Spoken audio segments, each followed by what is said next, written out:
बिस्मिल्लाहिर्रहमानिर्रहीम। अस्सलाम वालेकुम नाज़रीन। डिप्टी कमिश्नर फैसलाबाद मोहम्मद अली रोज़ाना अल सुबह सब्ज़ी मंडियों के दौरे करके सब्जियों और फलों की बोलियों के अमल का जायज़ा खुद ले रहे हैं।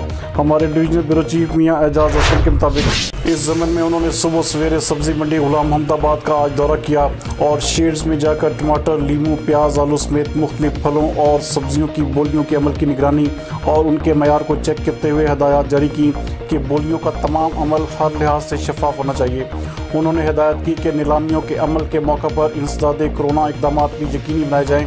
उन्होंने कहा कि सब्जियों की सप्लाई पर गहरी नज़र रखी जाए और किसी भी शय की कीमत में बेजा इजाफा हरगिज़ बर्दाश्त नहीं किया जाएगा। डिप्टी कमिश्नर का कहना था कि सब्जी मंडियों के मुसलसल दौरों का मकसद कीमतों को इस्तेहकाम में रख कर माह सयाम में सार्फिन को हर मुमकिन रिलीफ फराहम करना है, जिसके लिए ज़िले इंतज़ामिया मुकम्मल तौर पर सरगर्म अमल है। उन्होंने प्राइस लिस्ट का भी जायज़ा लिया और बाज़ फलों और सब्जियों की कीमतों को चेक किया, जबकि उन्होंने मंडी में सफाई अमूर को मज़ीद बेहतर बनाने की ताकीद भी की।